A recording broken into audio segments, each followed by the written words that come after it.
Hello guys. അപ്പോൾ നമ്മൾ ഇന്ന് എക്സ്പ്ലെയിൻ ചെയ്യാൻ പോകുന്നത് 2025 റിലീസായ ട്രിഗർ എന്നൊരു ആക്ഷൻ ത്രില്ലർ സീരീസാണ്. മൊത്തം 10 എപ്പിസോഡുകളാണ് ഈ സീരീസിലുള്ളത്. അപ്പോൾ നമുക്ക് നേരെ എക്സ്പ്ലനേഷനിലോട്ട് കടക്കാം. അതിനു മുമ്പ് എൻ്റെ ചാനൽ ഇതുവരെ സബ്സ്ക്രൈബ് ചെയ്തില്ലെങ്കിൽ തീർച്ചയായും സബ്സ്ക്രൈബ് ചെയ്യുക. ഈ എപ്പിസോഡിൻ്റെ തുടക്കത്തിൽ കാണിക്കുന്നത് പോലീസുകാരെല്ലാം ജോങ്മാനെ പിടിക്കാൻ പോകുന്നതിന് മുമ്പുള്ള ഒരു ഫ്ലാഷ് ബാക്കാണ്. അവരെല്ലാം പ്ലാൻ ചെയ്ത് ഒരു ഓപ്പറേഷന് തയ്യാറാവും.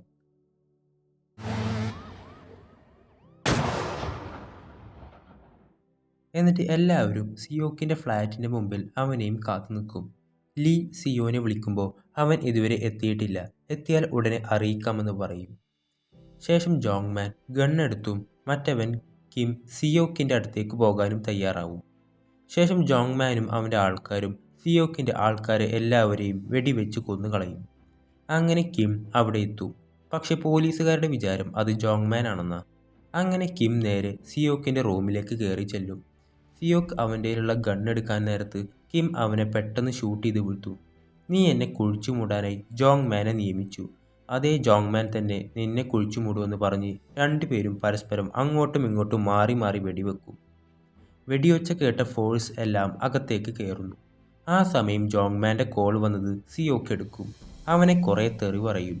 ജോങ്മാൻ സിയോക്കിൻ്റെ ഓഫീസിലുള്ള ക്യാഷ് മുഴുവനും എടുക്കുന്നു.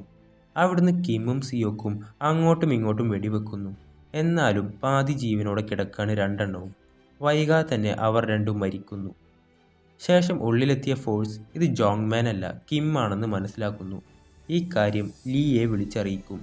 ആ നേരത്താണ് പോലീസുകാർ നിരീക്ഷിച്ചുകൊണ്ടിരുന്ന ജോങ്മാൻ്റെ വണ്ടി അതിലൂടെ പോകുന്നതായി ലീ കാണുന്നത്. അവൻ പെട്ടെന്ന് തന്നെ ബുള്ളറ്റ് പ്രൂഫും ഗൺസും ആക്സസറീസും എല്ലാം എടുത്ത് ജോങ്മാൻ്റെ താവളത്തിലേക്ക് പോകും. ശേഷം ജോങ്മാൻ അവിടുന്ന് കിട്ടിയ കാശെല്ലാം അവൻ്റെ ആൾക്കാർക്ക് വീതിച്ചു കൊടുക്കും. ലീ പോകുന്നതിനിടയിൽ അവിടെയുള്ള ആൾക്കാരോടൊക്കെ അവിടുന്ന് മാറാൻ പറയുന്നുണ്ട്. ഒരുത്തൻ പോലീസ് ഇവിടെ അടുത്ത് തന്നെ ഉണ്ടെന്ന് ജോങ്മാൻ ഇൻഫോർമേഷൻ കൊടുക്കുന്നു. ആ കയറിപ്പോകുന്നവന്മാരെ ലീ കാണുന്നുമുണ്ട്.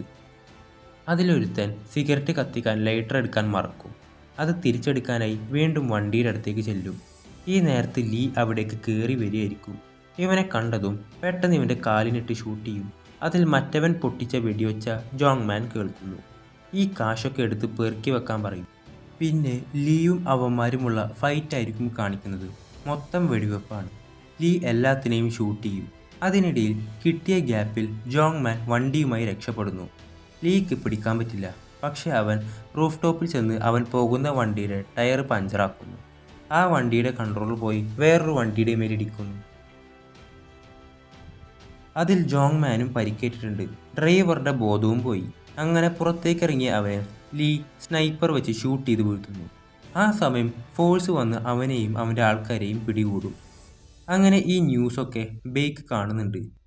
ജോങ്മാനിൽ നിന്ന് തോക്കുകൾ പിടിച്ചെടുത്തതോടെ ഗൺസ് ഡിസ്ട്രിബ്യൂട്ട് ചെയ്തതിന് ഉത്തരവാദിയായ സംഘടനയെ അറസ്റ്റ് ചെയ്തതായി പോലീസ് റിപ്പോർട്ട് ചെയ്യുന്നു. ഇത് പൊതുജനങ്ങൾക്ക് ഒരു ആശ്വാസം നൽകുന്നു. മൂൺ ബേക്ക് ആകെ ഡിസപ്പോയിൻറ്റഡ് ആണ്. ജാക്ക് ആണെങ്കിൽ ഭയങ്കര ദേഷ്യത്തിലും. പോലീസ് പിടിച്ചെടുത്ത തോക്കുകളുടെ എണ്ണം അന്വേഷണത്തിലേക്ക് നയിക്കുകയും CIA ഇതിൽ ഉൾപ്പെടാനുള്ള സാധ്യത കൂടുതലുമാണ്. അതുകൊണ്ട് ഇനിയും അവിടെ നിന്നാൽ അപകടമാണ്. സൗത്ത് കൊറിയയിലെ പരിപാടികൾക്ക് അവസാനിപ്പിച്ച് US മടങ്ങാൻ ജാക്ക് മൂൺ ബേക്കിനോട് പറയുന്നു. ശേഷം ലീയുടെ ഓഫീസിലെ അവൻ്റെ സർജൻ്റായ ആളുടെ മകൾ ആത്മഹത്യ ചെയ്തിട്ടുണ്ടാവും. അവളെ ഒരു തട്ടിപ്പിൽ കുടുക്കിയതിൻ്റെ ഫലമായി അയാളുടെ പെൻഷനിൽ നിന്ന് കടം വാങ്ങിയ പണം ഉൾപ്പെടെ അവളുടെ എല്ലാ പണവും നഷ്ടപ്പെട്ടിരുന്നു. അയാൾക്കത് സഹിക്കാൻ പറ്റുന്നുണ്ടാവില്ല. അയാളുടെ കോൾ ലിസ്റ്റ് എടുത്ത് നോക്കുമ്പോൾ അയാൾ ആകെ വിളിക്കുന്നത് അയാളുടെ മോളെ മാത്രമായിരുന്നു. അയാൾക്ക് ഈ മരണം അംഗീകരിക്കാൻ പറ്റാത്തതുകൊണ്ട് തന്നെ അയാളുടെ മകളുടെ നമ്പറിൽ വിളിച്ച് ഒന്ന് കോൾ എടുക്കുമെന്ന് പറഞ്ഞ് കരയും. ശക്തരായ രാഷ്ട്രീയക്കാരുടെയും മൊത്തം കോർപ്പറേഷനുകളുടെയും പിന്തുണയോടെ പ്രവർത്തിക്കുന്ന ഈ സംഘടനയ്ക്ക് ഒരു പവർ ഉണ്ട്. സൗത്ത് കൊറിയയിലെ ഗൺ ഡിസ്ട്രിബ്യൂഷൻ്റെ മേൽനോട്ടം വഹിക്കുന്നത് ബ്ലൂ ബ്രൗൺ എന്ന പേരിൽ അറിയപ്പെടുന്ന ഇവനാണെന്ന് പറയും. ബ്ലൂ ബ്രൗൺ എന്ന് ഉദ്ദേശിച്ചത് അവൻ്റെ 2 കണ്ണുകളെക്കുറിച്ചായിരിക്കും. ശേഷം ആ നേഴ്സിനെയാണ് കാണിക്കുന്നത്.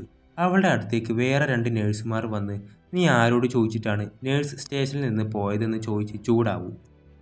അപ്പോൾ എൻ്റെ ഷിഫ്റ്റ് കഴിഞ്ഞതാണ്. ഒരാഴ്ചയായി ഞാൻ വീട്ടിൽ പോയിട്ടില്ല. അതുകൊണ്ട് എനിക്കിപ്പോൾ പോകണമെന്നുണ്ട്.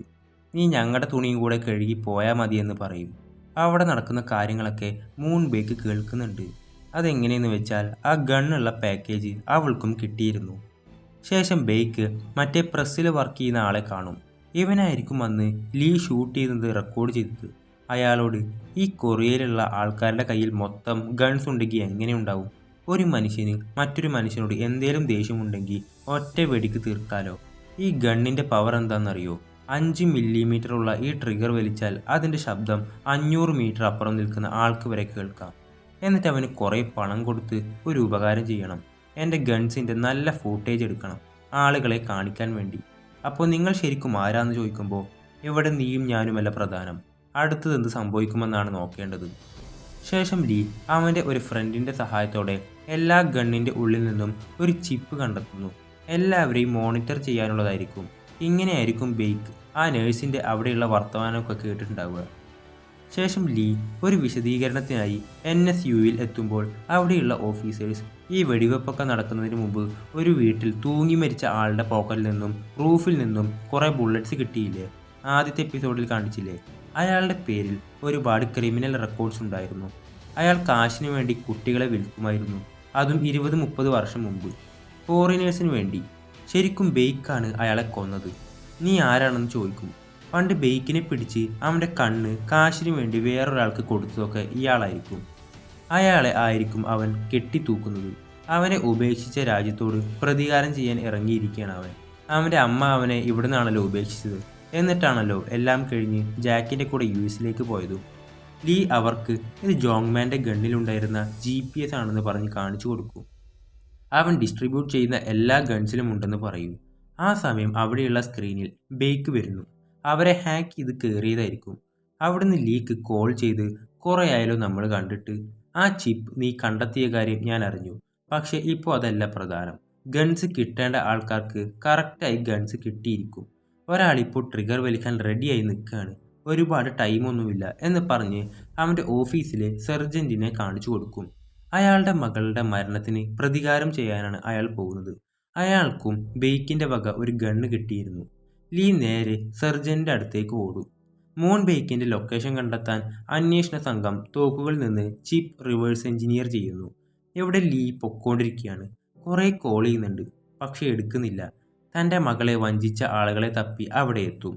മറ്റ് ഡിറ്റക്റ്റീവുകൾ മൂൺ ബെയ്ക്കിനെ അറസ്റ്റ് ചെയ്യാമെന്ന പ്രതീക്ഷയിൽ GPSൻ്റെ ലൊക്കേഷൻ പിന്തുടരുന്നു. പക്ഷേ അവൻ ഈ നീക്കം മുൻകൂട്ടി കണ്ടിരുന്നു. ഡിറ്റക്റ്റീവ്സ് അവൻ്റെ കാറിനെ വളയുമ്പോഴേക്കും അതിൽ അവനുണ്ടാവില്ല. ഈ കാര്യം ലീയെ അറിയിക്കും.